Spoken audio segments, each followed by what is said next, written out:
प्राकृतिक रचना व जलप्रणाली या धड्याच्या आता आपण पुढच्या विभागामध्ये प्रवेश करतोय. चला तर मग ह्याच्यामध्ये आता आपला पुढचा मुद्दा आहे की किनारपट्टीचा प्रदेश. तर ह्याच्यामध्ये भारताला सुमारे 7500 किमी लांबीची किनारपट्टी ही लाभली आहे.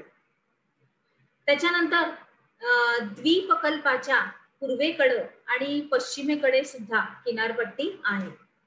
आता या दोन्ही किनारपट्टीमध्ये हा बराचसा फरक आहे. या दोन्ही किनारपट्टीमध्ये बराच फरक आहे. पश्चिम किनारा अरबी समुद्राला लागून आहे आणि हा किनारा पूर्ण खडकाळ प्रदेशांनी भरलेला आहे, म्हणजे खडकाळ असा आहे. आणि पश्चिम घाटातून अनेक डोंगराच्या शाखा या किनाऱ्यापर्यंत अशा आलेल्या आहेत. या किनारपट्टीची रुंदी सुद्धा कमी आहे. पुढे बघूया की पश्चिम घाटातून वेगाने वाहणाऱ्या अनेक लहान लहान अशा नद्या या किनाऱ्यावरती उतरतात आणि त्यामुळं या नद्यांच्या मुखांशी खाड्या तयार झालेल्या असून त्रिभुज प्रदेश हे आढळत नाही. पूर्व किनारा हा बंगालच्या उपसागराला लागून असा आहे आणि हा किनारा नद्यांच्या संचयनाने संपूर्णपणे बनलेला आहे. या किनाऱ्याला अनेक पूर्ववाहिनी आणि नद्या पश्चिम घाटातून आणि पूर्व घाटातून येऊन मिळतात. आता दूरवरून येणाऱ्या अनेक नद्या आणि पूर्व किनाऱ्यावर आल्यावर जमिनीच्या मंद उतारामुळे ह्या कमी वेगाने वाहतात. काय वाहतात? कमी वेगाने वाहतात.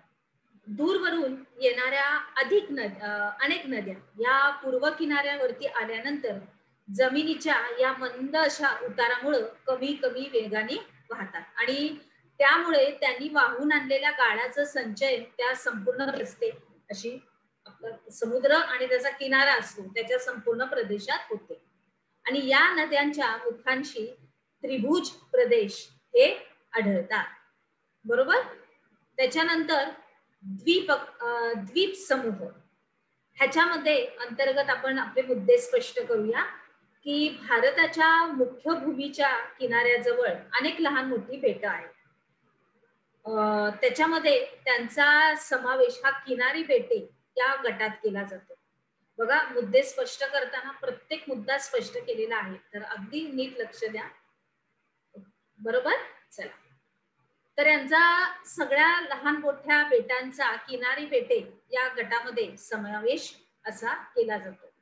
मग त्याच्याशिवाय अरबी समुद्र, बंगालचा उपसागर यात प्रत्येकी एक मोठा द्वीपसमूह आहे आणि अरबी समुद्रातील या समूहास लक्षद्वीप बेटे असं संबोधतात. काय बोलतात? अरबी समुद्रातील या संपूर्णपणे समूहास लक्षद्वीप बेट असं संबोधतात. तर बंगालच्या उपसागरातील बेटे ही अंदमान आणि निकोबार या द्वीप समूह या नावाने ओळखली जातात. आला मुद्दा स्पष्ट झाला. पुढे जाऊया. आता बहुतांशी जी लक्षद्वीप ही बेट जी आहेत, बहुतांशी लक्षद्वीप ही जी बेट आहेत ही प्रवाळाची कंकण द्वीपे आहेत. कंकण म्हणजे कंकण असतं त्याच्याप्रमाणे. आता ही विस्ताराने लहान असून त्यांची उंची ही कमी आहे. तर मग अंदमान समूहातली बेटे ही प्रामुख्याने ज्वालामुखीय अशी बेटे आहेत. ती विस्तारानं खूप मोठी आहेत आणि त्यांच्या अंतर्गत भागामध्ये उंच उंच असे काय आहेत? डोंगर आहेत. काय आहेत? या ज्वालामुखींची जी बेट आहेत ती विस्तारानं अंदमान समूहातली जी आहेत ती विस्तारानं मोठी असून त्यांच्या अंतर्भागामध्ये उंच असे डोंगर आहेत. आणि या समूहातील बॅरन या बेटावर, ऐका, बॅरन या बेटावर भारतातील एकमेव जागृत ज्वालामुखी आहे. आणि निकोबार समूहात सुद्धा काही बेट ही कंकण द्वीपाच्या स्वरूपात आहेत. आलं लक्षात? पुढे आपण काय शिकलो? टिपा लिहायच्या तुम्हाला अर्थामध्ये की संपूर्णपणे विस्तृतरित्या अशा स्वरूपात तुम्हाला टिपा लिहायच्या आहेत.